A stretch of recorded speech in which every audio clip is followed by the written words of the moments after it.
দর্শক, একুশে টেলিভিশনের ফ্যাক্ট চেকে আপনাদের সবাইকে আমন্ত্রণ জানাচ্ছি। আমি হারুন রশিদ। ডাকসু ঢাকা বিশ্ববিদ্যালয়ের কেন্দ্রীয় ছাত্র সংসদের নির্বাচন হয়েছে। জাকসু, এটা হচ্ছে জাহাঙ্গীরনগর বিশ্ববিদ্যালয়ের কেন্দ্রীয় শিক্ষার্থী সংসদ।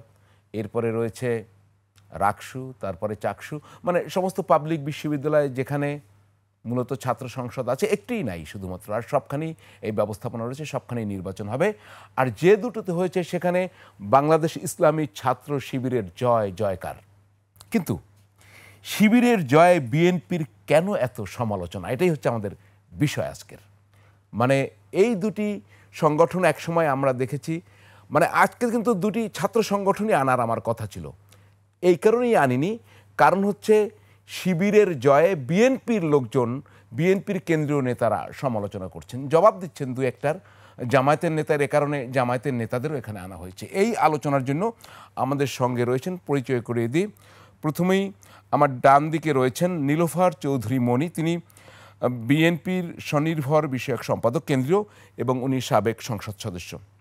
তারপর রয়েছেন ডক্টর আব্দুল মান্নান, মজলিসে শুরা সদস্য, বাংলাদেশ জামায়াতে ইসলামী। আপনাদের দুইজনকেই আমন্ত্রণ ফ্যাক্ট চেকে। এই আলোচনায় আমরা যাব, তবে এই দুই অতিথি যারা আমাদের এখানে এসছেন, এই দুজন অতিথিরই এ বিষয়ে বক্তব্য রয়েছে। সেই বক্তব্য আমরা দেখব, সঙ্গে আরও একজন বিএনপি নেতার বক্তব্য দেখে আলোচনা শুরু করব। তারা ডাকসু জাকসু নিয়ে কী বলছেন। আওয়ামী লীগকে আমরা যতটা না চিহ্নিত করতে পেরেছি, আওয়ামী লীগের ঘরের ভিতর লোক ঢুকিয়ে জামাত কিন্তু আওয়ামী লীগ রেখেছে। আমরা কিন্তু আর যাই হোক মুনাফেকি করতে পারি না। আংশিক ছাত্রলীগ ছিল, তারপরে আসলো, এসে ইলেকশন করলো কি নিয়ে? ইলেকশন করলো ঐক্যবদ্ধ শিক্ষার্থী জোট এই নামে। তো যখন নামটা, তারা এর আগে ছাত্রলীগ ছিল, তো এই নামে ইলেকশন করলো, তো তাদের পরিচয় নিয়ে একটা বিশেষ সমস্যা আছে। দেখেন, একদিন কিন্তু সময় ডাকসুর ব্যাপারে সময় বাড়াতে বাধ্য হয়েছিল যে সিদ্ধান্ত আসবে লন্ডন থেকে। তো যে ছাত্রদের নিজেদের সিদ্ধান্ত লন্ডন থেকে আসবে, ছাত্ররা তো, ঢাকা বিশ্ববিদ্যালয়ের ছাত্ররা এটাকে কিন্তু ভালোভাবে নেই নাই। আমরা মনে হয় মির্জা আব্বাস সাহেবের বক্তব্যটাও যদি একবার দেখে নিতে পারতাম, তাহলে আমরা একসঙ্গে আলোচনা শুরু করতে পারতাম। কালকে ডাকসু ইলেকশন কিন্তু দুটা কাজ হয়েছে। ইলেকশন ইঞ্জিনিয়ারিং 2008 সালের মতো, আবার ছাত্রলীগের ভোট। দেখেন এরা কত বড় মুনাফিকের দল। যেহেতু ছাত্রলীগ এখন নিষিদ্ধ এবং ছাত্রলীগের সাথে তাদের অনেকেই মিলেমিশে ছিল, একটা তো সৌহার্দ্য সম্পর্ক, বন্ধুত্ব তো তাদের অনেকের সাথে ছিল। তো ছাত্রলীগের ভোট তো কোথাও না কোথাও যাবে, একটা ওল্ড টাই, ওল্ড রিলেশন, এগুলো তো একটা ব্যাপার থাকে। তো সেটার কারণে যদি পুরনো বন্ধুত্বের কারণে, সম্পর্কের কারণে, সহবতের কারণে যদি ওদের দিকে যদি কিছু ভোট বাড়েও। দর্শক, আপনারা প্রশ্ন করতেই পারেন যে একজন জামায়াত নেতার বক্তব্য আমরা দেখলাম, তিনজন কেন বিএনপি নেতার বক্তব্য দেখালাম? জামায়াত নেতারা অতটা বলছেন না। জামায়াতের আমির সবাইকে শুভেচ্ছা জানিয়েছেন, অভিনন্দন জানিয়েছেন, কিন্তু শিবিরের এই নানা কথা, শিবিরের কিভাবে ভোট পাওয়ার কথা, ছাত্রলীগের ভোট শিবিরের হয়ে গেছে, এগুলো বিএনপি নেতারা সমস্বরে একযোগে বলছেন। নীলুফার চৌধুরী মণি, কিভাবে শিবির এই যে ছাত্রলীগের ভোট পেল, যদি কৌশলটি আমাদের বলতেন, আপনাদের যে দাবি।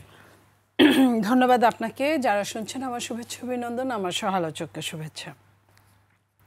দেখেন, শিবির নিজের কোয়ালিটিতে যে ছাত্রলীগের ভোট পেয়েছে শুধু, আমি সেটা বলছি না।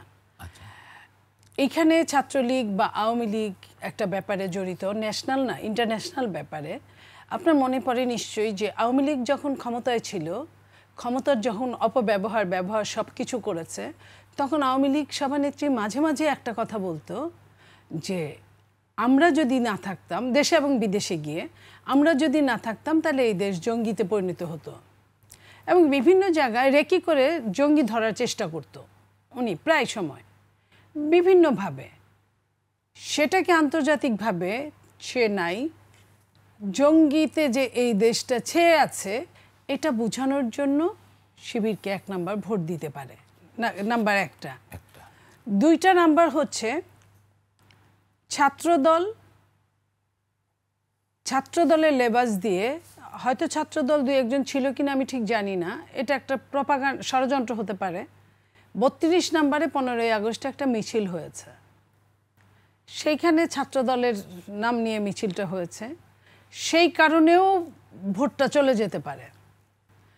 এটা সদ্য ঘায়ের এখানে দিতে পারে যে আমি কাটা দিয়ে কাটা তুলব। 3 নাম্বার যেটা, সেটা আরও গুরুত্বপূর্ণ, সেটা হলো যে সমস্ত বাংলাদেশে 5ই আগস্টের পরে যেহেতু বিএনপি সবচেয়ে বেশি, জামাতও পোর খাওয়া ছিল, জামাতও অনেক সাফার করেছে, বিএনপি বড় দল, বড় সাফার করেছে বিএনপি, গুম খুন নির্যাতন সব কিছু। এবং সারা বাংলাদেশে বিএনপির সবখানের কমিটি আছে, সমস্ত ইউনিয়ন পর্যায়ের, এবং নট অনলি বিএনপির 11টা অঙ্গ সংগঠন সহ কমিটি আছে। সেই জায়গায় বিএনপি যেহেতু চেনে জানে বেশি, সাফার করেছে বেশি, বিএনপি 5ই আগস্টের পরে আপনার বেশিরভাগ 95% মামলাগুলো দিয়েছে। কাদের বিরুদ্ধে? আওয়ামী লীগেরকে। এবং সেই মামলার কারণে আওয়ামী লীগের অনেকেই পালাতক আছে, অনেকেই এক এরিয়া ছেড়ে আরেক এরিয়ায় গেছে, অনেকেই দেশের বাইরে আছে, তাদের পরিবারগুলো খুব ডিস্ট্রয় অবস্থায় আছে, তাদের পরিবারের ভোটও আছে ডাকসুতে বা জাকসুতে বা অন্যান্য বিশ্ববিদ্যালয় কলেজগুলোতে ভোট আছে। এবং এই সাফারার সন্তান যখন মা বাবাকে সাফার করতে দেখে, স্বাভাবিকভাবেই তার যারা সাফার করায় তাদের বিপক্ষে যাবে, এটাই স্বাভাবিক। জামাত কিন্তু ওইভাবে অত মামলা করে নাই, নাম্বার 1। নাম্বার 2, জামাত মামলা করে নাই উল্টা মলম দিয়েছে। এরকম যে জামাত বলেছে, আমি যদি আমি কোড অ্যান্ড আনকোড বলতে চাই, জামাতের সভাপতি বলেছেন প্রথমেই আমির, উনি বলেছেন যে আমরা আওয়ামী লীগকে ক্ষমা করে দিলাম। নিশ্চয়ই আপনার মনে আছে কথাটা। আওয়ামী লীগ ক্ষমা চায় নাই, কিন্তু ওনারা বলেছে আওয়ামী লীগকে ক্ষমা করে দিলাম। এবং কোথাও তারা জামাত আওয়ামী লীগকে কোনো প্রেশারাইজ করে নাই ওইভাবে। তাতে আওয়ামী লীগের একটা পোষণ ভাবতেই পারে, প্রথমেই আমি বলছি আন্তর্জাতিকভাবে বোঝানোর জন্য, এগুলা এক একটা কজ, বাট ওইটা হচ্ছে মেন কজ। এই কারণের জন্য আওয়ামী লীগ ভোট দিতে পারে। এরপরে আরেকটা কজ আছে, জামাত এই নির্বাচনটাকে, এটা একটা ক্লাস নির্বাচন হতে পারে, গুরুত্বপূর্ণ ক্লাস ডাকসু। তো এই নির্বাচনকে জাতীয় নির্বাচনের চেয়েও জামাত বেশি গুরুত্ব দিয়েছে। দেওয়াতে জামাত যার পর না ইচ্ছা মতন পয়সা খরচ করেছে, জামাতের পয়সার কোনো অভাব নাই, নিজেদের মধ্যে সারাদিন চাঁদা ওঠায়। 5% থেকে 30% সমস্ত যত চাকরি করে চাকরিজীবী, যত ব্যবসা করে ব্যবসাজীবী, সবার কাছ থেকে সে একটা নির্ধারিত পয়সা নেয়, তার কাছে প্রচুর পয়সা। সে এইখানে বিভিন্ন জায়গায়, ঢাকা বিশ্ববিদ্যালয়ে অনেক ছেলে মেয়ে আছে যে দারিদ্রতা থেকে উঠে আসে, তারা মেধার ভিত্তিতে, তাদের ওইখানে শুধু দারিদ্রতা না, যাকে যা দরকার, আমরা প্রত্যেকটা মানুষই বিপদগ্রস্ত থাকি কোথাও না কোথাও। কেউ আর্থিকভাবে থাকে, কেউ মামলা মোকদ্দমায় থাকে, কেউ রাজনৈতিকভাবে থাকে, কেউ সামাজিকভাবে থাকে, কেউ এলাকার জায়গা জমি নিয়ে সমস্যার মধ্যে থাকে। যাকে যেটুকু দরকার স্থানীয় জামাতদের দিয়ে, আর এই বিশ্ববিদ্যালয়ের ছেলেমেয়েদের ফোন নাম্বার ঠিকানা জোগাড় করা কোনো ব্যাপার না। এটা রেজিস্টার বিল্ডিং বলেন বা সাবজেক্ট ওয়াইজ বলেন, ফোন নাম্বার সহ এখন কোনো ব্যাপার না, পাওয়া যায়। তো সেইখানে জামাত চেষ্টা করেছে। জামাত 15.5 বছর আওয়ামী লীগের সাথে গুপ্ত রাজনীতি করেছে, বিএনপির সাথেও হয়তো করেছে, আরও দলের সাথেও হয়তো করেছে, কিন্তু আওয়ামী লীগেরটা এখন ওপেন। কারণ আওয়ামী লীগ নাই, জামাতের যারা ছাত্রলীগে ছিল তারা এখন তাদের নাম পদবি বদল করে তারা নির্বাচন করছে কি নামে, ঐক্যবদ্ধ শিক্ষার্থী, কিন্তু তারা শিবির, তারা নিজেরা পরিচয় অন্যভাবে দিতে কার্পণ্য করে না, কিন্তু তারা কিন্তু ছাত্রলীগের ছিল, ছাত্রলীগের আপনার পোস্ট হোল্ডার নেতারাও ছিল পর্যন্ত। তো সেই জায়গায় এইখানে আপনার তারা ওইভাবে বন্ধুবান্ধবের ভোট আছে, আর যেতগুলো কজ বললাম, তারপরে জামাতের তদবির যেটা যে যত সমস্যা ভোগ করছে তাদের ওইখানে। এরপরে পুরস্কারের, নিশ্চয়ই আপনার মনে আছে, পুরস্কারটা ওরকম ওপেন চ্যালেঞ্জ দিয়ে পুরস্কারের ব্যাপারটা, এই যে কি কত 100 কতশো আপনার ল্যাপটপ দিবে, তারপরে কি দিবে, জামাত যদি পাশ করে, শিবির যদি পাশ করে, এই ধরনের যে ওপেন। আমরা কি করি ভাই, আমরা যখন লটারি খেলতে যাই, লটারিতে কিন্তু আমাদের ওই জিনিসটার দাম যত, তার চেয়েও বেশি আমরা লটারিতে পুঁজি করে ফেলি, কিন্তু আমরা নেশায় যাই যে ওইটা পাবো, লটারির মতো। এটা তো এক ধরনের লটারির মতো, আমি ভোটটা দিব, দিলে আমি পাইতে পারি, আমিও একজন পাইতে পারি। তো এই যে জিনিসগুলো, প্রত্যেকটা জিনিস এইখানে আপনার রাজনীতির চেয়ে অপরাজনীতিকে বেশি প্রাধান্য দেওয়া হয়েছে। শুনবো, আমি একটু জামায়াত নেতা ডক্টর আব্দুল মান্নানের কাছে যেতে চাই যে লটারি খেলা অনেক বিষয়ে চলে এসছে, নীলুফার চৌধুরী মনি বলেছেন, তো আপনি আবার বলেছেন যে লন্ডন থেকে ওহি আসবে, সেই অপেক্ষায় ডাকসু নির্বাচন একদিন পিছিয়ে গেছে। এই তথ্যের ভিত্তি কি? জি, আপনাকে ওনার কথার জবাব দেবেন আপনি। আপনাকে ধন্যবাদ, মনি আপাকেও ধন্যবাদ। ডাকসুর নির্বাচন যে একজন মানে মনোনয়ন জমা দেওয়ার যে ডেট একদিন বাড়ানো হয়েছিল, এটা তো জানাই গিয়েছে, এবং সেখানে আবিদ তার বক্তব্যের ভিতরে বলেছে যে আজকে আমরা অনেকেই সাবমিট করলাম, কালকে আমরা ফাইনালি আমাদের ঊর্ধ্বতনের মাধ্যমে আলোচনা করে কে কে ফাইনাল আসবে সেটা আমরা জানাবো। এটা তো ওপেন সিক্রেট, এটা তো মানে কোনো গোপন বিষয় না। তো এটা হয়েছে কি, অবশ্যই মুরব্বী হিসেবে, দলের ভারপ্রাপ্ত চেয়ারম্যান হিসেবে উনি এটা করবেনই, কিন্তু এটা করতে যে মানে টাইম কিল, এবং ওপেনলি ছাত্ররা দেখতেছে যে এই জিনিসটা সুদূর লন্ডন থেকে নিয়ন্ত্রণ হচ্ছে এবং দলের নীতি নির্ধারণের উপর পর্যায় থেকে হচ্ছে। সো দ্যাট ছাত্ররা এটাকে পজিটিভলি নিয়েছে না নেগেটিভলি নিয়েছে, এটা ওনারাই আইডেন্টিফাই করতে পারবেন। তো আমার কাছে মনে হয়েছে এটা নেগেটিভই হয়েছে। আর আপা কয়েকটা কথা বলে গেছেন, আপার কথার উত্তর দিতে দিতে তো আমি নিজে কিছু বলতে পারবো কিনা জানি না। এক নাম্বার কথা হচ্ছে যে আমরা ঐক্যবদ্ধ শিক্ষার্থী জোট কেন করেছি? আমরা তো আপাদের সাথে 4 দলীয় জোট ছিলাম, 20 দলীয়। ঐক্যবদ্ধ শিক্ষার্থী জোট এই ব্যাখ্যার দরকার নেই, আমরা আপার অভিযোগগুলোর কাট জবাব। হ্যাঁ, কাট ঐক্যবদ্ধ শিক্ষার্থী জোট, শিবির তো ছিল, শিবির সহ ঐক্যবদ্ধ শিক্ষার্থী জোট ছিল, কাজে শিবিরকে বাদ দিয়ে তার এটা হয়নি। এরপরে হচ্ছে আপা বলতে চেয়েছেন, এবং মির্জা আব্বাস ভাই বলেছেন, আরও অনেকে বলেছেন যে ছাত্রলীগের ভোট আমরা পাচ্ছি। তা আমি যদি তর্কের খাতিরে ধরেই নিই যে আপাদের অর্থাৎ আবিদ ছাত্রদলের যিনি ভিপি, তিনি 5700 না 600 কত ভোট পেয়েছেন, সম্ভবত 5700-র মতোই হবে, আর 708। হ্যাঁ, 708। আর হচ্ছে সাদিক কায়েম কিন্তু 1440 ভোট, 14,042 ভোট পেয়েছে। এখন এইখানে ভোটের ডিফারেন্সটা কত? তাহলে বাকি 9000, আমি যদি ধরেই নিই ছাত্রদল আর শিবিরের ভোট যদি সেম হয়, বাকি 9000 কি ছাত্রলীগ? তাহলে বৈষম্য বিরোধী যে আন্দোলন হলো, কোটা বিরোধী যে আন্দোলন হলো, এবং আওয়ামী লীগকে, ছাত্রলীগকে যারা ক্যাম্পাস থেকে বিতাড়িত করলো, সেই সাধারণ ছাত্র কারা ছিল? তারা কি সবাই ছাত্রলীগতে ওপেন পদত্যাগ করে? ছাত্রলীগের অত্যাচার নির্যাতনে অতিষ্ঠ হয়ে এই বিশ্ববিদ্যালয়ে গেস্ট রুম, গণরুমের যে কালচার ছিল, সেই কালচার আবার ফিরে আসার একটা সিকোয়েন্স কিন্তু দেখা গেল। যখন এটা তো ঠিক আছে, কিন্তু মনিয়াপা একটা প্রশ্ন কিন্তু আরো করেছে নীলুফার চৌধুরী। হ্যাঁ, আমি সেটাও 15 বছরে তো আপনাদের প্রকাশ্যে দেখা যায়নি ছাত্র না। আমাদের যারা ছাত্র শিবিরের, যারা ঢাকা বিশ্ববিদ্যালয়ের সভাপতি, সেক্রেটারি সহ গুরুত্বপূর্ণ দায়িত্ব ছিল, সকলগুলো প্রতি বছরই মানে নির্বাচন হয়েছে, এবং আপনাদের ফরহাদ সাহেব তো পোস্টেই ছিলেন না, ছাত্রলীগের কোনো পোস্টে ছিলেন না। ফরহাদ ছিল হচ্ছে ডিবেট, একটা হলের ডিবেট কমিটির, ডিবেটিং সোসাইটি মিছিলে দেখা গেছে না। ছাত্রলীগের শোনেন, ছাত্রলীগের মিছিলে যায় নাই, ঢাকা বিশ্ববিদ্যালয়ে পড়ছে, এরকম সংখ্যা তো একবারেই রেয়ার, খুবই রেয়ার। কারণ জোর করে নিয়ে যাও তো, যেখানে জীবনের ছাত্র শিবির করার অপরাধে, নামাজ পড়ার অপরাধে, কোরআন শরীফ পড়ার অপরাধে ছাত্রদেরকে অহরহ নির্যাতন করে পুলিশে তুলে দেওয়া হয়েছে। আর সোহবাতের কথা বলছেন আপা, খুব ভালো। আমাদের সোহবাত তো দীর্ঘ সময় আপনাদের সাথে বেশি ছিল, ছাত্রদল বিএনপির সাথেই আমাদের সোহবাত ছিল। তো সোহবাতে তো আপনাদের সাথেই বেশি, আমাদের সাথে তো তাদের মারামারি। তারা তো আমাদের নেতাদেরকে ফাঁসির মঞ্চে নিয়ে গিয়েছে, আমাদেরকে আয়নাঘরে নিয়ে গিয়েছে, আপনাদেরকেও নিয়েছে। আপনাদের নেতা আপনাদের সালাউদ্দিন কাদের চৌধুরীকেও তো তারা ফাঁসি দিয়েছে।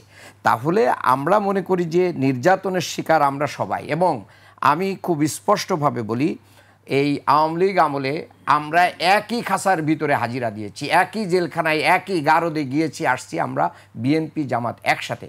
তো এখন ওনারা আওয়ামী লীগের সাথে সোহবাত কোথাতে আবিষ্কার করেন জানি না। এরপরে আপারাও এখন বলতে চাচ্ছেন যে জঙ্গিতে ভরে যাচ্ছে। জঙ্গি কেন? আজকে যে মেয়েটা বোরকাবিহীন, যে মেয়েটা মাথায় কাপড় দেয় না, যে মেয়েটা মানে আল্ট্রা মডার্ন, সেও তো শিবিরকে সাপোর্ট করতেছে। তো এখানে জঙ্গির গন্ধ কোত্থেকে হতো? এখানে মৌলবাদের গন্ধ কোত্থেকে আসে? এখানে জঙ্গি নাই, এখানে মৌলবাদ নাই, এখানে হচ্ছে স্বচ্ছতা, ন্যায়, জবাবদিহিতা, দুর্নীতিমুক্ত, অন্যায়মুক্ত, ন্যায় এবং ইনসাফ প্রতিষ্ঠার একটা অর্গানাইজেশন প্রতিষ্ঠিত হচ্ছে। এখানে জঙ্গি খোঁজার কোনো সুযোগ নেই। এরপরে আমি যদি বলি যে স্বতন্ত্র এবং বামরা তাদের ভোটগুলো কারা পেল, এবং জগন্নাথ হলের যে ভোটের ইকুয়েশনে আবিদ সর্বোচ্চ ভোট পেল, সেখানে 1237 না কত ভোট পেয়েছে, এবং সেখানে সাদিক কায়েম পেয়েছে 10 ভোট, ফরহাদ পেয়েছে 5 ভোট। তাহলে ভোট কারা? আমি একটু মনিয়াপার কাছে এটা তো একটু আমি ওই হিসাবটা একটু করতে চাই। মামলার কথাটা একটু বলতেই হয় আমাকে, কয়েকটা সেকেন্ড। মামলার কথা বলেছেন যে ছাত্র শিবির বা জামাতের লোকরা কোনো মামলা দেয় নাই, আমরা ক্ষমা ঘোষণা, নো, আমরা কোনো ক্ষমা ঘোষণা করি না। আমরা বলছি যে নিরপরাধ মানুষকে মামলা দেওয়া যাবে না। যারা ভিকটিম তাদের মামলায় আমাদের আমিরে জামাত বলেছেন তাদেরকে আমরা সহযোগিতা করব অবশ্যই, এবং আমাদের পক্ষ থেকে মামলাটাকে স্ট্রং করার জন্য ও XYZ মামলা দিতে পারে না। যারা ক্ষতিগ্রস্ত তাদেরকে দিয়ে আমরা মামলা করানোর ব্যবস্থা করেছি, এবং শত শত মামলা আমাদের মাধ্যম দিয়ে মামলা করায় তাহলে এগিয়ে কারা, বিএনপি না জামাত? হ্যাঁ, এখানে মামলার দুইটা দিক আছে। একটা দিক হচ্ছে যে প্রকৃতভাবে যারা মামলা হয়েছে, আর একটা দিক আছে স্পেসিফিক প্রশ্ন করতে চাই, স্পেসিফিক মামলা করায় এগিয়ে কি বিএনপি না জামাত? আমাদের ভাইরা আছেন, বিএনপি এগিয়ে আছে। এই এগিয়ে থাকার ভিতর দিয়ে যেটা হয়েছে সেটা হচ্ছে অনেককেই মামলায় জড়িয়ে দিয়ে একটা বড় ধরনের মানে কি বলবো যে যেটা হওয়ার সেটা হয়েছে, যেটা ভাইরা করেন আর কি, আমি ওটা বলতে চাই না। সেখানে মানুষ জিম্মি হয়ে গেছে, সেখানে মানুষ তাদেরকে মানে তাদের কাছে যাচ্ছে আসতেছে, সেগুলো দিয়ে নেগোসিয়েশন হচ্ছে, অনেকে দিয়ে ফায়দা লুটতেছেন, সেই ফায়দা লুটার জায়গায় তো চলে গিয়েছে। আমি একটু আসতেই চাই, সেটা হচ্ছে ওই বিষয়টাই যে আপনার জাকসু নির্বাচন তো হয়ে গেছে, জাকসু নির্বাচনটা বর্জন করলো ভোট শেষ হওয়ার কিছুক্ষণ আগে, খুব বেশিক্ষণ আগে না, আমি সেটাই আসবো। ঢাকা ডাকসু যেটা, সেখানে 14,042 ভোট পেয়েছেন সাদেক কায়েম, আর ছাত্রদলের আবিদুল ইসলাম পেয়েছেন 5,708 ভোট। আমি যদি পার্থক্য করি প্রায় 10,000 ভোটের পার্থক্য বা 9,000 ভোটের পার্থক্য। তাহলে এই 9,000 ভোটই কি ছাত্রলীগ? তাহলে তাই যদি হয় তাহলে ছাত্রলীগ নির্বাচন করতে পারলে তো তারা জয় হতো। আমি আপনার কথা বুঝতে পেরেছি। আমি আপনাকে একটা কথা বলি, দুইজনে একই প্রশ্ন করেছেন আমাকে। ছাত্রলীগের একার ভোট না, ছাত্রলীগ তো এখানে ছাত্রলীগের একটা অংশ ছিল, এত বছর ছিল, তারা একদম দখল করে, তাদের সাইলেন্ট ছাত্রলীগ তো আছে, তারা বেনিফিশিয়ারি ছাত্রলীগ তো আছে। শিবিরের নিজেরও কিছু ভোট আছে, শিবিরের ভোট আছে না? শিবির এতদিন যাবত রাজনীতি করে, গুপ্ত রাজনীতি করুক, যাই করুক, গুপ্ত রাজনীতির মধ্যেও তো ওদের পার্সেন্টেজ কত ওরা জানে, যে কত ওরা শিবির আছে। তারপরে আমি যেটা বললাম যে বিএনপি মামলা করেছে, মামলার ওই যে যারা ভিকটিমের পরিবার যারা পড়ালেখা করে তারা আছে। তারপরে আপনার ওরিয়েন্টেড না, এটা নাও হতে পারে, সব নেতার ছেলে মেয়ে যে রাজনীতি করে তা না। আবার এইখানে কিছু কথা আছে, কাউকে আপনার ফাঁসানো হয়েছে মামলায়, কোনো নাম আছে যে তারা হয়তো ওই ধরনের রাজনীতি করে না, ওই ধরনের আওয়ামী লীগ করে না, ওই ধরনের অনেকেই আছে, বিএনপির নেতার নামও মামলায় আছে, বিএনপি সাপোর্টারের নামও মামলায় আছে। মামলাগুলো সমস্ত বাংলাদেশে এমনভাবে কিছু কিছু জায়গায় করা আছে। এখন তাদের যে এই যে হয়রানিমূলক জিনিসগুলো, এটা আপনার কিছুই হতো না, হয়তো বা কিছুই হতো না যদি বাতাস দেওয়ার লোক না থাকতো। জামাত তো সারাক্ষণ বাতাস করছে, তাদের জামাত সারাক্ষণ মলম দিচ্ছে তাদের পলিসিটা কি বুঝতে পারেনি ছাত্রদল? বা শোনেন, ছাত্রদল যেটা বিএনপি যা করেছে, বিএনপি ছাত্রদের উপর ছাত্র রাজনীতি ছেড়ে দিয়েছে। বিএনপিতে আমি বহু বছর বিএনপি করি, আমি বাই বর্ন, আমার ফ্যামিলিগত বিএনপি। আমি আপনাকে একটা কথা বলি, বিএনপি এমন একটা দল, সেইখানে উদারনৈতিকভাবে অনেক কথা বলা যায়। আমি বলি, একটা প্রশ্ন করে নেই আপনাকে, সেটা হচ্ছে যে এই জাকসু জাহাঙ্গীরনগরে যেটা, সেখানে ভোট বর্জন ধরেন শেষ দিকে, তাতে আপনার ছাত্রদলের যে শেখ সাদি হাসান, পরে গণি দেখা গেল 648 ভোট পেয়েছে। ইন্টারেস্টিং কেস হচ্ছে ওখানে কিন্তু শিবিরের ভিপি হয়নি, স্বতন্ত্র প্যানেল থেকে হয়েছে আব্দুর রশিদ জিতু। এই জায়গাটাই প্রবলেম। ক্লিয়ার করেন। আপনি তো এর দিকে কথা বলতে দিলেন না, টেনে নিয়ে গেলেন। এটা হচ্ছে আওয়ামী লীগের ফটোকপি অফ জামাত ইসলামী। আপনার আওয়ামী লীগ যেটা নুরুকে পাশ করাইছিল, মনে আছে? নুরু কিন্তু পাশ করে নাই। রাত 3টা পর্যন্ত বহু নাটক হয়েছে। কারণ নুরু পাশ করতো কি ফেল করতো সেটা পরের ব্যাপার, ভোটই তো হতে দেয় নাই। রোকেয়া হলে বস্তায় বস্তায় ভোট পাওয়া গেছে, মৈত্রী হলে বস্তায় বস্তায় ভোট পাওয়া গেছে, আপনার এরকম ছেলেদের হলে অনেকগুলো হলে পাওয়া গেছে। তো এই যে ভোট অন্যায়ভাবে ভোট কাস্ট হয়েছে, এতে টানা সব ছাত্রলীগ পাশ করে গেছে। যখন চরমভাবে এই ভোট নিয়ে কাহিনী হচ্ছে, তখন তাদেরকে কেউ একজন বুঝাই দিছে একজন নিরপেক্ষ পাশ করাও, নইলে কিন্তু এই ভোটে বৈধ করতে পারবে না। ঠিক একই অবস্থায় জাহাঙ্গীরনগর, যাহা আওয়ামী লীগ তাহাই জামাত করেছে। আপনার একই অবস্থায় 2 দিন নাটক করলো, 2 দিন লাগে না, 8000 ভোট গুনতে এত টাইম লাগার কথা না। সেইখানে 2 দিন পরে কি করলো, আপনার একটা স্বতন্ত্র প্রার্থীকে এনে এখানে বিজয়ী করে দিল। একটা বিপি রেখে দিয়ে অন্যগুলারে যদি পাশ করায় দিতে পারে, এটারও দিতে পারতো। যখন টিচাররা পদত্যাগ করেছে, যখন নির্বাচন কমিশনে যারা তারা পদত্যাগ করেছে, তখন এটাকে বৈধ করার তাগিদে জামাত কিন্তু এই কাজটা করলো। এবং সম্পূর্ণরূপে ছাত্র শিবির তো এখানে ফ্যাক্টর না, ফ্যাক্টর হলো ঐক্যবদ্ধ শিক্ষার্থীর নাম দিয়ে যা হয়েছে তার পিছনে সম্পূর্ণ ওপেন আপনার প্রত্যক্ষভাবে জামাত কাজ করেছে। আমরা এই পুরোটাই শুনবো দর্শক, আমরা আরো শুনবো। তার আগে ফ্যাক্ট চেকে একটা বিরতি নিচ্ছি, আমাদের সঙ্গেই থাকুন।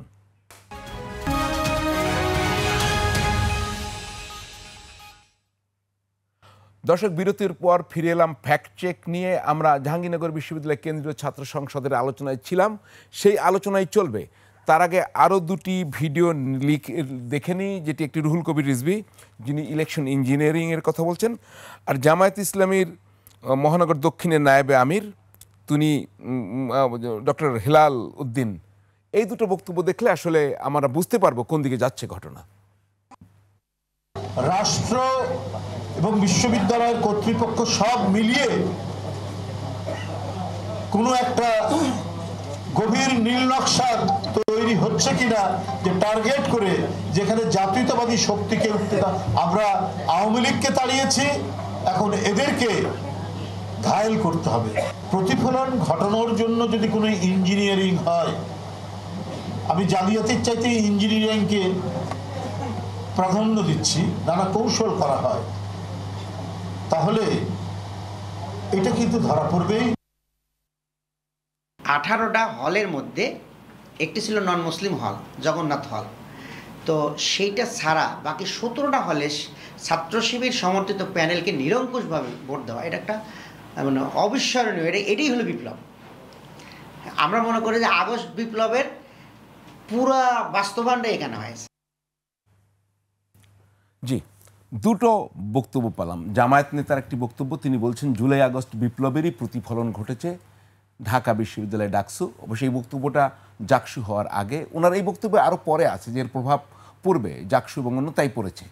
আর রুহুল কবির রিজভী সাহেব যেটা বললেন সেটি স্পষ্টই করে উনি বললেন যে ইঞ্জিনিয়ারিং এবং এর বিরুদ্ধে আবার অবস্থান নিতে হবে কিনা। এবং রুহুল কবির রিজভী সাহেবের বক্তব্যের পরে আরও বক্তব্য আছে। আমরা যদি অন্য বক্তব্য দেখি, সেটি হচ্ছে যে বেইমানি, এটি হচ্ছে নানা বিষয় আছে। এখন আপনার কাছে আমি আসবো না, আপনাকে দিয়ে শুরু করি। জাকসু নিয়ে আপনি বলছিলেন, তো জাকসুতে তো আমি বলছিলাম যে স্বতন্ত্র পাশ করেছে, তো সেখানে তো আর আপনার আর শিবির আপনার ভিপি পদ পায়নি। ওটাই তো বললাম আমি, আওয়ামী লীগ যা করেছিল একই পথে জামাত হাঁটছে। এবং এই যে জামাতের যিনি বললেন যে এটা জুলাইয়ের ফল, বিপ্লবের ফল, বিপ্লবে কি ওনারা একাই ছিলেন? আমরাও তো ছিলাম। আমরা পাশ করলেও তো বিপ্লবের ফলই হতো, সেই এনসিপি পাশ করলে তো বিপ্লবের ফলই হতো, আমরা পাশ করলেও তো বিপ্লবের ফলই হতো। এটা তো কমন একটা কথা, উনি যেটা বলছেন এটা কমন কথা। কারণ আমরা যারা এখানে নির্বাচন করছে তারা কেউই কিন্তু বিপ্লবে ছিল না এমন কথা না। আর জগন্নাথ নিয়ে যে কথাটা আসছে, জগন্নাথে আমি যে কজগুলো দিয়েছি আপনাকে, ওগুলার কোনোটাই পড়ে না। জগন্নাথে যে 10টা ভোট পেয়েছে, জামাত হচ্ছে একটা ইসলামিক ধর্ম সংশ্লিষ্ট একটা দল, আর জগন্নাথে যারা থাকে তারা একটা হিন্দু বা অন্য ধর্মাবলম্বীরা থাকে। সেইখানে ওই অন্য ধর্মাবলম্বীরা ইসলামিক ধর্মকে ভোট দিতে পারে না, দেয় না, এটা একটা কথা আপনি জেনে রাখেন। সেকেন্ড, যে 10টা ভোট পাইল, এই 10 জনকে আমি শুনেছিলাম যে জামাতের হিন্দু কমিটি আছে, নন মুসলিম কমিটি আছে, তারা তাদেরকে নিশ্চয়ই ভোট দিছে। একটা সময় আমরা কি বলতাম, জামাত যতগুলো মানুষ করে ঠিক ততগুলো ভোটই পড়ে, আর বাইরে একটাও পড়ে না, কেউ তাদের দেয় না, আর তাদের ভোটও একটাও কমে না, তারা তাদের সাথীদের এইভাবে মূল্যায়ন করে। তাহলে এই 10টা ভোট যে পড়ছে, এই 10টা ভোটও আমি ধরতে পারি এরা তাদের সাথী, এবং তাদের আলাদা একটা কমিটি আছে। 1200-র ব্যাপারে একটু বলুক আপা। আমি তো বললামই 1200 তো আপারা পাইলেন, যে তারা আর কাকে দিবে? উমামা ফাতেমা পাইতে পারতো, স্বতন্ত্র পাইতে পারতো, সবটাই তো আপারাই পাইলেন। এইখানে একটা কথা যেটা থাকে, ভোট দিল তারা জামাতের বিরুদ্ধে তাদেরকেই ভোট দিবে যারা পাশ করার মতো যোগ্যতা রাখে, এই জন্য হয়তো বা দিয়েছে, আর কিছুই না।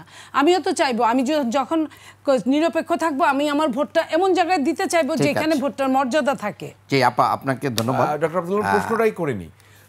জাকসুতে ছিলাম আমরা, জাকসুতে যেটা হলো যে স্বতন্ত্র প্রার্থী জয়ী হয়েছে, এটাই নীলোফার চৌধুরী মনি বলছেন এটি আরেকটি ইঞ্জিনিয়ারিং, যেটা আওয়ামী লীগের সময় 2019 সালে ডাকসুতে করা হয়েছিল। এবং এটা কিন্তু সত্য, যিনি নির্বাচিত হয়েছেন তিনি কিন্তু ছাত্রলীগের ছিলেন, এটা জানেন তো আপনারা? আমি এটা ছাত্রলীগের ছিলেন কিনা আমি জানি না, তবে তিনি বৈষম্য বিরোধী যে আন্দোলন হয়েছিল এই সকল ছাত্র সংগঠনের সাথে সে কিন্তু মাঠ পর্যায়ে নেতৃত্ব দিয়েছিল। আমি যতটুকু তার বিজয়ের খবর নিতে যে, এবং তার সাথে আমাদের যে বিপি প্রার্থী ছিল তার ভোটটা খুব বেশি ব্যবধান না, কাছাকাছি আছে। আপনি দেখেন তো, সে যেহেতু মাঠ পর্যায়ে এই বৈষম্য বিরোধী আন্দোলনে কাছাকাছি না, যে ভোট তার ভিতরে আপনার 1000 ভোট উনি বেশি পেয়েছেন। 1000 আপনাদের প্রার্থী পেয়েছেন 2392 আর তিনি পেয়েছেন 3334। 1000 ভোটের পার্থক্য অনেক, কারণ এখানে ভোট কম। জি, এখানে যে জিনিসটা দেখা গিয়েছে যে বৈষম্য বিরোধী আন্দোলনে যারা ভূমিকা পালন করেছেন ওই সময় মাঠে এসে, তাদের ভিতরে একজন অগ্রসেনানী আমি শুনেছি উনি, যার কারণে এই জিতুকে মানে সবাই ভোট দিয়েছে। সেটারই প্রতিফলন ঘটেছে আমি মনে করি। আর বাকি তো তাহলে ঢাকা বিশ্ববিদ্যালয় আন্দোলনের অগ্রসেনানী কারা ছিল? আমি এখানে একটু আপনাকে প্রশ্ন করতে, এই জায়গায় আমি উত্তরটা দিচ্ছি। ঢাকা বিশ্ববিদ্যালয় আমি একটু ক্লিয়ার করি। আপনি বলছেন জাহাঙ্গীরনগর বিশ্ববিদ্যালয়ে যারা বৈষম্য বিরোধী আন্দোলনের অগ্রসেনানী জিতু তাকে পছন্দ করেছে সাধারণ শিক্ষার্থীরা। শেষ করি, তাহলে ঢাকা বিশ্ববিদ্যালয়ে আমরা যে দুইজনকে, আমি দুইজনই বলি ভিপিজেস, তারা তো বৈষম্য বিরোধী আন্দোলনের অগ্রসেনানী ছিলেন না। অগ্রসেনানী ছিলেন উমামা ফাতেমা, অগ্রসেনানী ছিলেন এই যে ছাত্র দলের দুজনই জেল খেটেছে। তাহলে এখানে কেন সেটা ঘটলো না, এই প্রশ্ন আপনার কাছে। আমাদের যে দুইজন অগ্রসেনানী ছিল কি ছিল না এটা সকল সমন্বয়করা জানে, কিন্তু নিজেদের স্বার্থের জন্য অনেক কিছু গোপন করে। এই জন্যই জুলকারনাইন সায়ের কিন্তু বলেছে যে সাদিক কায়েম হচ্ছে সকল সমন্বয়কদের ইমাম। এটা কিন্তু মানে একবারে এস্টাবলিশড। এই 9 দফা যিনি বলেন যে কাদের, যে আমি মানে এটা কি করেছি লিখেছি, এই 9 দফা কিন্তু ফরহাদ তাকে দিয়েছে, তারপরে সে ইয়ে করেছে। কাজেই কারা ছিল, আমার ফ্যাক্টটা কিন্তু এখানে না, ফ্যাক্টটা হয়েছে গণ অভ্যুত্থানের সময় এবং গণ অভ্যুত্থান পরবর্তী সময়ের যে রাজনীতি, সেই জায়গায় ইসলামী ছাত্র শিবির অনেকগুলো কল্যাণধর্মী কর্মসূচি নিয়েছে এই ক্যাম্পাসে। সেখানে আপনি বিশুদ্ধ পানি বলতে পারেন, ফ্রি ইফতার কর্মসূচি বলতে পারেন, একটা ছাত্র সংগঠনের কল্যাণধর্মী টাকা কোত্থেকে আসে? এই কল্যাণধর্মী টাকা আসে, মনে করেন আমি ঢাকা বিশ্ববিদ্যালয় ইসলামী ছাত্র শিবিরের যদি এক্স হই, তা আমার ছোট ভাইয়েরা যদি সেখানে কাজ করে আমি তো তাদেরকে প্রমোট করব, এটাই স্বাভাবিক। আপা একটা কথা বলেছেন যে পুরস্কার ঘোষণা করা হয়েছে, পুরস্কার কারা ঘোষণা করছে? যারা ছাত্র শিবিরকে ভালোবাসে তারা দেশ বিদেশ থেকে পুরস্কার ঘোষণা করেছে, যে এইটা ব্যক্তিকে দেওয়া হবে না, এটা বিশ্ববিদ্যালয় ডাকসুকে দেওয়া হবে, বিশ্ববিদ্যালয়কে দেওয়া হবে। এই যে পুরস্কার ঘোষণা এবং এই যে টাকা, আমি একটা সম্পূরক প্রশ্ন বলতে চাই।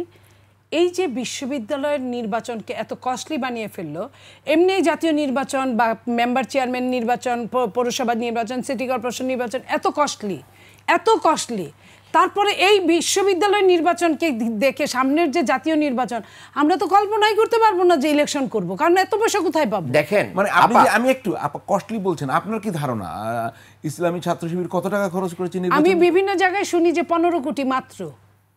আর ছাত্রদল ওই যে ছাত্রদলের যে ভিপি প্রার্থী ছিল সে নিজে বলছে যে সে একখানে একটা কোচিং সেন্টারের মালিক ছিল বা পড়ায়, সেখানে কিছু পয়সা তার কাছে ছিল, ওই টাকাটাই খরচ করেছে, কেউ তাকে দেয় নাই। বিএনপি তাদের কিচ্ছু টাকা দেয় নাই।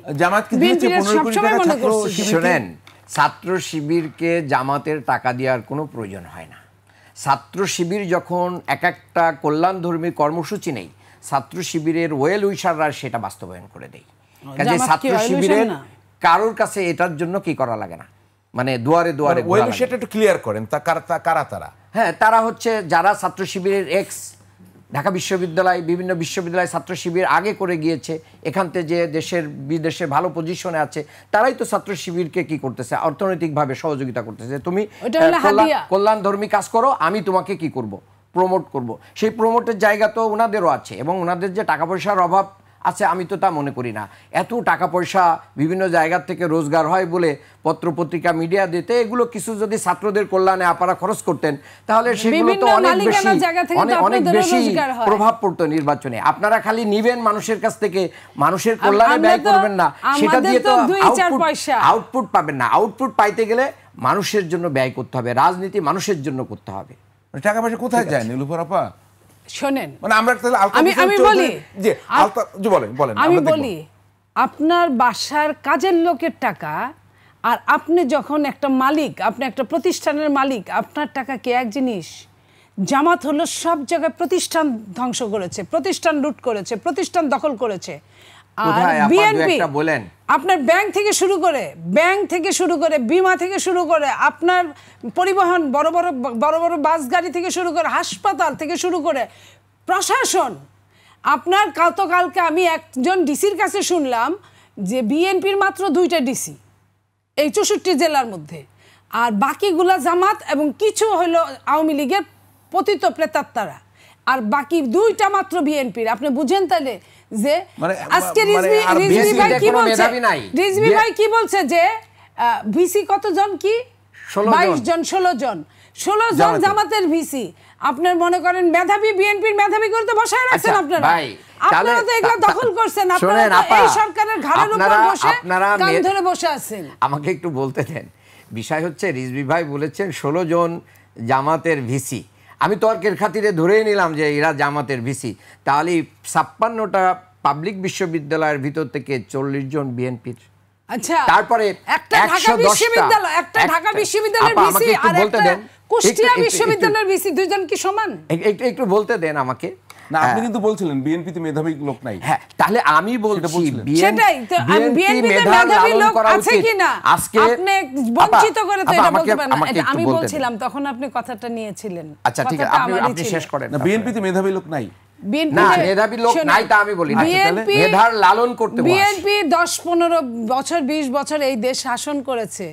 বিএনপির ছাত্র দল এত বড় ছিল, জিয়া রহমানের সময় থেকে শুরু করে। বিএনপিতে যদি মেধাবী লোক না থাকে এটা তো হাস্যকর। জামাতের যদি এত মেধাবী লোক থাকে, জামাতে যাদের ভোট 10%, 8% তাদের এত মেধাবী, আমি ছোট করে বলছি না, আমি ছোট করে বলছি না, আমি বলছি যে বিএনপি কে দেওয়া হয় নাই। বিএনপি কে আরেকভাবে, তারা যেভাবে বলে এক জালিমকে বিদায় করে আরেক জালিমকে নিয়ে আসবো, ওই প্রত্যেকটা শুনেন এভাবে বলছে বিএনপির ক্যান্ডিডেটদের প্রতি। জামাত এইভাবে বলছে সরকার প্রধানকে, হার্ড বিএনপি না, যদি তাদের লোক না থাকে তারা পিয়নরে ম্যানেজার বানাইছে জামাত। আর বিএনপির ব্যাপারে বলছে সফট বিএনপি যদি পান তাইলে দেন। সরকারে তো বিএনপি জামাত কেউ নাই, আছে তো অন্তর্বর্তী সরকার। ওই অন্তর্বর্তী সরকারের ঘাড়ের উপর যারা খামচে ধরে বসেছে, শোয়ার হয়ে কান ধরে বসে আছে, তার নাম হচ্ছে জামাত। খামচে ধরে আছে অন্তর্বর্তী সরকার। জি আচ্ছা শুনেন, আচ্ছা আমরা কি এর আগে একটা ভিডিও দেখে নেই, আসলে কোথায় কি আমাকে একটু সময় দিতে হবে। আলতাফ চৌধুরী সাহেবের ভিডিওটা একটু দেখবো, আলতাফ হোসেন চৌধুরী দেখানো যাবে? মানে কে কোথায় আছে আমরা দেখিনি ওনার বক্তব্য অনুযায়ী।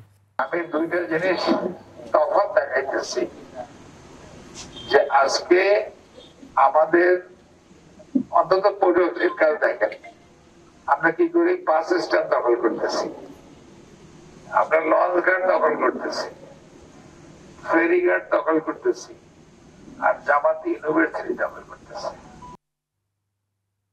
জি, এটা হচ্ছে 17 আগস্ট। আরও আছে কথা যে বিএনপির উনি বলছিলেন, আলতাফ হোসেন চৌধুরী সাবেক মন্ত্রী বিএনপির, উনি বলছিলেন লঞ্চঘাট ফেরিঘাট আপনারা বিশ্ববিদ্যালয় বিচারালয় এগুলো দখল করছেন, দখল হচ্ছে আর কি। আমাকে একটু অবশ্যই। 1 নম্বর কথা হচ্ছে, যে উপদেষ্টা, শিক্ষা উপদেষ্টা হিসেবে যিনি ছিলেন শুরুতেই, ওহিদুদ্দিন মাহমুদ চৌধুরী, তার যদি কোনো বক্তব্য আপনি দেখে থাকেন, উনি কিন্তু বলেছেন যে ভিসি নিয়োগ করার ক্ষেত্রে বিএনপির দিকে প্রভাবিত উনি হয়েছেন, ওনার নিজস্ব স্বীকারোক্তি। তাহলে ভিসি নিয়োগে উনি ওনার বক্তব্য অনুযায়ী বলেছেন। আর আমি যতদূর জানি বাংলাদেশে 5ই আগস্টের পরে, বৈষম্য বিরোধী আন্দোলনের পরে, বিপ্লবের পরে যতগুলো ভাইস চ্যান্সেলর নিয়োগের চেষ্টা করা হয়েছে তারা একটা মূলনীতির ভিত্তিতে তাদের শিক্ষা দীক্ষা, তাদের মেরিটারি, তাদের মেরিট, এটার ভিত্তিতে হয়েছে। মানে আপনাদের লোকজন নিয়োগ হয়েছে কি? না, আমাদের লোক নিয়োগ হয় নাই। যদি হয়ে থাকে মেধাবীরা হয়েছে। সেই মেধাবীরা যদি ন্যায়ের পথে থাকে, তাকে যদি আপনি শিবির ট্যাগ বানাই দেন, জামাত ট্যাগ বানাই দেন, সেটা হচ্ছে আপনাদের ব্যাপার। আপনাদের পক্ষে না গেলে কোনো মেধাবী লোক যদি কি হয়ে যায়, তারা জামাত হয়ে যায়। আমরা জামাত হিসেবে আমরা এই রাজনীতি আগামীর বাংলাদেশে করতে চাই না যে বিশ্ববিদ্যালয়ের ভাইস চ্যান্সেলর কোনো দলীয় ফর্ম থেকে তালিকা যাবে, সুপারিশ যাবে। বিচার বিভাগ অথবা টেম্পু স্ট্যান্ড, লঞ্চঘাট, বাস স্ট্যান্ড ভার্সাস বিশ্ববিদ্যালয়, এই বিষয়টা কেমন হলো মনিয়াপা? এটা তো বললেন আলতাফ হোসেন চৌধুরী সাহেব। শোনেন, এইখানেই কথা। বিএনপির তাদেরকে দুই চারজন যে কিছু করেনি আমি অস্বীকার করছি না, তাহলে বহিষ্কার কেন করলো? বহিষ্কার তো করেছে অনেকগুলো। এখন জামাত যতটা না করেছে তার চেয়ে বেশি প্রোপাগান্ডা ছড়িয়েছে বিএনপির নামে। আর জামাত কি করেছে? সমস্ত উপরের, যেটা আলতাফ হোসেন চৌধুরী বলল, তারা কি দখল করেছে? এই যে বিচারালয় দখল, আপনার সার্জিসের শ্বশুরকে বিচারালয়ে দিয়েছে। যখন সে বিএনপির থাকলে কিন্তু দিত না। আমি আপনাকে চ্যালেঞ্জ দিয়ে বলছি, বিএনপির অনেককে ফেলে দিয়েছে, তাদের যোগ্যতা থাকা সত্ত্বেও তাদেরকে দেয় নাই। মনে হয় যে বিএনপি আওয়ামী লীগের চেয়েও বোধহয় জামাত কি করলো? আচ্ছা, জামাত তো তাদের লোকই দিয়েছে। জামাত কি করলো মানে জামাতই তো দেশ শাসন করছে। এই বাংলাদেশের সমস্ত প্রশাসন জামাত একা কুক্ষিগত করেছে, একা। 95% জামাত কুক্ষিগত করেছে। হ্যাঁ, জামাতই চালাচ্ছে। দেশ জামাত চালাচ্ছে, দেশের এই বিশ্ববিদ্যালয়ে ইঞ্জিনিয়ারিং করছে জামাত। সবখানে আপনি তো আমারে বলতেই দিচ্ছেন না, আমাকে জিজ্ঞেস করেছেন, আমি তো ওটার উত্তর দিচ্ছিলাম।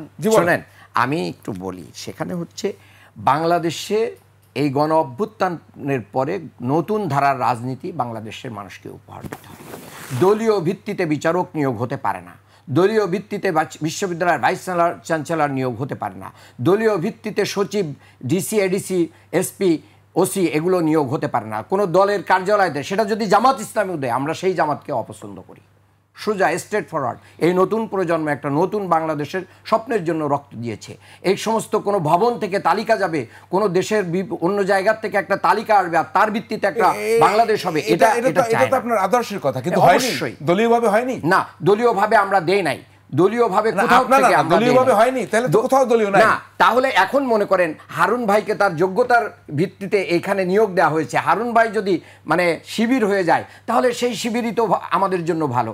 আর যদি অন্য জায়গায় যদি হারুন ভাই বিএনপি হয়ে যায়, ওই বিএনপি তো আমরা চাই যে বিএনপি তার যোগ্যতা দিয়ে এই জায়গায় আসতে পারে। কাজেই এখানে যোগ্যতাই ফ্যাক্ট, মেরিটোক্রেসি যেটা, সেটাকেই লালন করেন। নতুন প্রজন্ম সেটাই চাচ্ছে।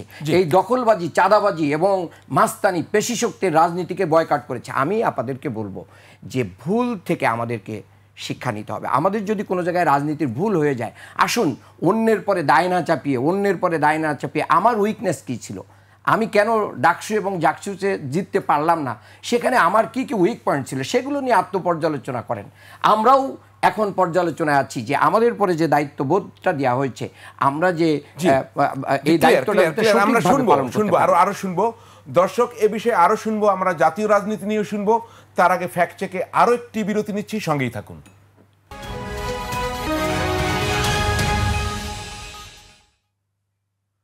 দর্শক, বিরতির পর আবারও ফিরে এলাম ফ্যাক্ট চেক নিয়ে। আছি আমরা জাকসু নির্বাচন নিয়ে, এবং আমার সঙ্গে রয়েছেন বিএনপি নেতা নীলুফার চৌধুরী মনি, এবং রয়েছেন জামায়াত নেতা ডক্টর আব্দুল মান্নান সাহেব। এবং আমরা যে বিষয়ে ছিলাম সেই বিষয়েই থাকব। যেহেতু জামায়াত নেতারা বলেছেন যে জুলাই আগস্টের যে বিপ্লব, সেই বিপ্লবের প্রতিফল এবং এগুলোর কি প্রতিক্রিয়া দেখা যাবে জাতীয় রাজনীতিতে, আমরা সেটা আলোচনা করব। তার আগে দুটো বক্তব্য দেখে আসি যারা এই রাজনীতির সঙ্গে যুক্ত নন। ডাকসুতে জিতলেই যে তারা জাতীয় রাজনীতি বিরাট কিছু করে ফেলবে সেরকম নয়। কিন্তু তারপরেও মনে করে দেখেন, মাহমুদ রহমান মান্নার সেই সংগঠন ছিল না, কিন্তু এবার যারা জিতেছেন তাদের তো সংগঠন। এটাকে আমরা জাতীয় নির্বাচনের কেউ মনে করতে পারেন এটা তার একটা রিহার্সাল, এটার প্রভাব পড়তে পারে, নাও পড়তে পারে। জি, দুজনের কথা শুনলাম। একজন হচ্ছেন মাহমুদুর রহমান মান্না, যিনি ডাকসুর ভিপি ছিলেন, এখন নাগরিক ঐক্যের চেয়ারম্যান। উনি কিন্তু চট্টগ্রাম বিশ্ববিদ্যালয়ের জিএসও ছিলেন, এটা জানিয়ে রাখি।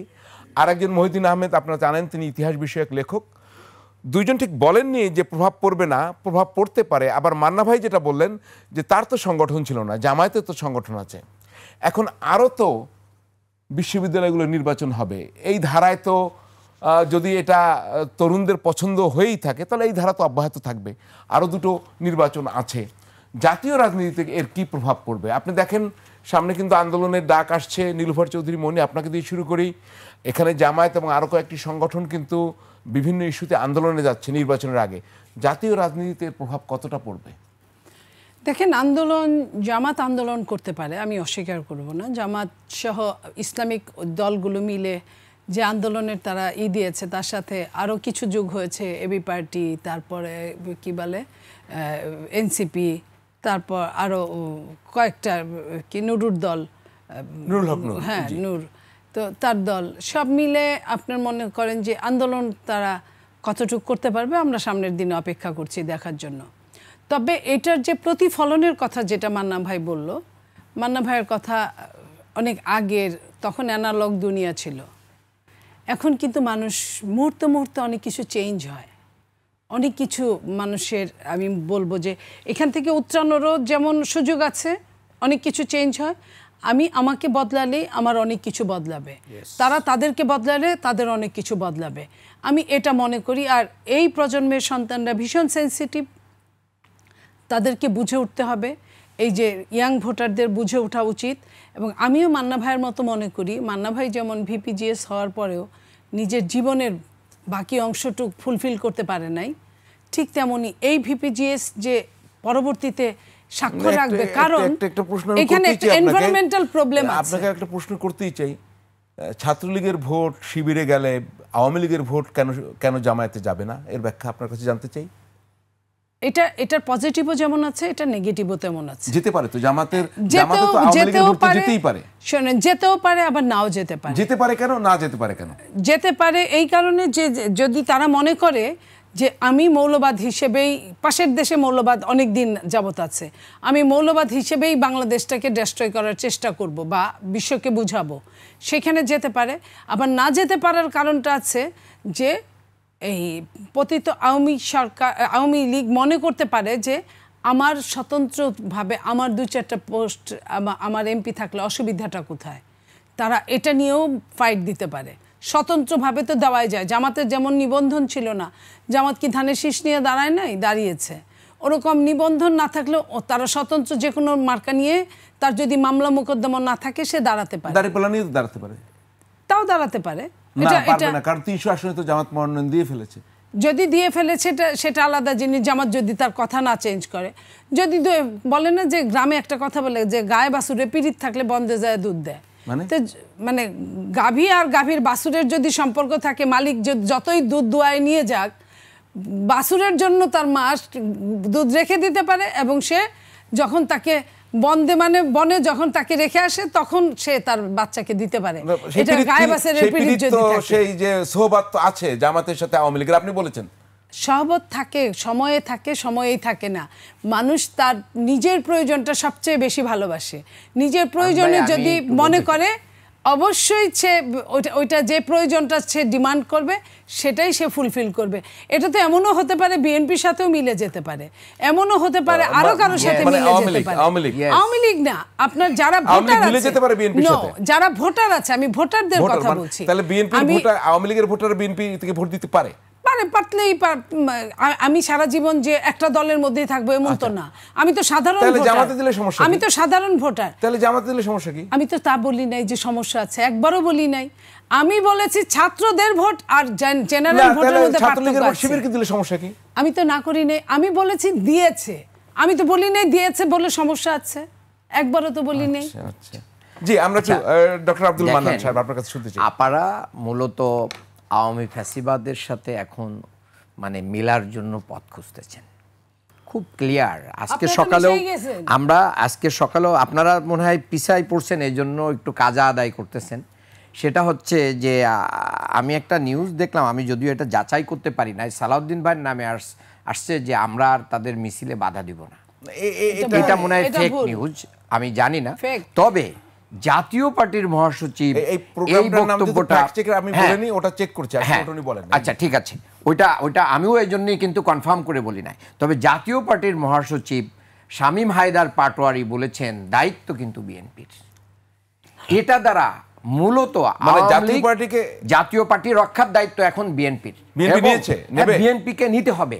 এটা কেন একটা দলের আওয়ামী দোসর যাদের কারণে এই বাংলাদেশের গণতন্ত্র কি হয়েছে, বারবার কত বিক্ষত হয়েছে, বাংলাদেশ কত বিক্ষত হয়েছে, তারা যদি তাদের মহাসচিব যদি বলে যে জাতীয় পার্টিকে রক্ষার দায়িত্ব আছে বিএনপির, আর জাতীয় পার্টির বিএনপি নেবে দায়িত্ব, বিএনপি নিয়েছে অলরেডি নিয়েছে। কারণ বিএনপি জাতীয় পার্টির অফিস মানে ব্যাপারে যে সমস্ত বক্তব্য এবং কার্যক্রম আসতেছিল এটার জন্য নিন্দাও করেছে প্যাডের ভিতরে। সো দ্যাট যদি নেই তাহলে এতক্ষণ পর্যন্ত লালন পালন হয়ে তো জাতীয় পার্টি নিষিদ্ধের জন্য ওনারা কোনো ইনিশিয়েটিভ নিচ্ছেন না। কেন নিচ্ছেন না আমরা জানি না। ওনারা আওয়ামী লীগের নিষিদ্ধ চান নাই, আবার একদিকে আওয়ামী লীগের ভোট এবং তাদের ব্যবসা, তাদের বহু কিছু ওনারা দেখভাল করছেন, এটার মাধ্যম দিয়ে আমাদের আপারা করছেন সোজাসুজি কথা। হ্যাঁ, সেই ভোটটা পাওয়ার জন্য জাতীয় নির্বাচনে আপনারা মুখিয়ে আছেন, জাতীয় নির্বাচনে আপনারা মুখিয়ে আছেন। আবার বলছেন যে তত্ত্বাবধায়ক সরকার, রাষ্ট্র এবং বিশ্ববিদ্যালয় প্রশাসন মিলে আপনাদেরকে হারিয়ে দিচ্ছে। তাহলে রাষ্ট্র যে লন্ডনে বসে মিটিং করে, রুদ্ধদ্বার মিটিং করে শুধুই কি 5 ফেব্রুয়ারি মাসে নির্বাচন হবে এই ব্যাপারে ব্রিফ করতে পারে? এটা তো পারে না। সেখানে তো আমরা মনে করি রাষ্ট্রের সাথে মানে বিএনপির একটা নেগোসিয়েশন। আপনি 1 মিনিট শেষ করবেন, 1 মিনিটেই আমি শেষ করব। জাকসুর ভিসি কতটা ওপেনলি বলেছেন বিএনপির পক্ষে, রাজশাহী বিশ্ববিদ্যালয়ের জাকসুর ভিসি, জাহাঙ্গীরনগর বিশ্ববিদ্যালয়ের ভিসি ওপেনলি যে বিএনপির পক্ষে তিনি রোল প্লে করেছেন। তো ওনারা তো ওনার পদত্যাগ দাবি করেন নাই, কেন দাবি করলেন না? আমি মনে করি ঢাকা বিশ্ববিদ্যালয় 69 সালে শহীদ আব্দুল মালেকের রক্ত গিয়েছে, 94-এ জাহাঙ্গীরনগর বিশ্ববিদ্যালয় শহীদ কামরুলের জীবন গিয়েছে, শিবিরকে মারা বৈধ ছিল, একটা পাখি মারলে জাহাঙ্গীরনগর বিশ্ববিদ্যালয় 500 টাকা জরিমানা হতো, আর শিবির মারলে উল্লাস হতো। এইটারই প্রতিদান মানুষ দিয়েছে। নীলুফার আপা 1 মিনিট, একদমই 1 মিনিট যদি কিছু বলতে চান। এটা যদি প্রতিদান হয় তাহলে তো একটা ভোট পাওয়ারও কথা না। মানুষ ভুলে গেছে, এখন আবার যদি তারা মনে করায় দেয় তাহলে আবার মানুষ মনে করবে। আমি এই কথাটা বলতে চাই, আগে মানুষ বলতো এনজিওগ্রাম সরকার, এই সরকার আসার পরে এখন সেটা রূপান্তরিত হয়েছে আন্তজামাত অন্তর্বর্তী সরকার, আন্তজামাত অন্তর্বর্তী সরকার। কারণ এই জামাত দ্বারা যে মানে পরিবেষ্টিত সরকার, সেটাই আমি বলার চেষ্টা করছি। জামাতের চাঁদাবাজি, হেলমেট পরা ওই শিবিরের মতো তারা যেটা করত, তারা ওই হেলমেট পরা যে ছাত্রলীগ হেলমেট বাহিনী বলি আমরা, ওটা কিন্তু এখন আসলে ছাত্রলীগ ওরকম ছিল না, ছিল কিন্তু শিবিররাই হেলমেট পরে নিজেদেরকে গোপন রেখে এই কাজগুলো করেছিল। হেলমেট পরে শিবিরকেই মারছে তারা, শিবির অসংখ্য জায়গায় আক্রমণের শিকার হয়েছে। আমি যদি বলি একটা প্রমাণ যদি আমি দেই যে অসংখ্য জায়গায় আবরার যে মারা গেল, প্লিজ বলতে দেন, আবরারকে মেরেছে যারা, আবরার ফারাতের আসামিদের উকিলের নাম হচ্ছে শিশির মনির। আপনি বুঝেন আসামিদের উকিল, তাহলে আপনি বুঝেন যে মারছেটা কারা। সাবেক এখান থেকেই বোঝা যায় যে আসামিদের, এই আসামিদের উকিল হওয়া কিন্তু চারটিখানি কথা না। আপনাদের পক্ষে দাঁড়াইলে শিশির মনির তখন আর কি থাকে না। এই আবরারকে তাহলে মারছে কে? এই হেলমেট বাহিনী, এই শিবির বাহিনী। আমাদের শেষ করতেই হচ্ছে। শিশির মনির বহু জায়গায় দাঁড়িয়েছে, সেটাকে কেন অন করেন না? স্বনির্ভর বিষয়ক সম্পাদক বিএনপি এবং সাবেক এমপি। ধন্যবাদ ডক্টর আব্দুল মান্নান, মজলিসি শুরা সদস্য, বাংলাদেশ জামায়াত ইসলামী। দর্শক, ফ্যাক্ট চেক আজকে এখানেই শেষ। প্রতি রোববার রাত 10টায় এই ফ্যাক্ট চেক নিয়ে আপনাদের সঙ্গে হাজির হই। সে পর্যন্ত আজকে বিদায় নিচ্ছি। শুভেচ্ছা সবাইকে।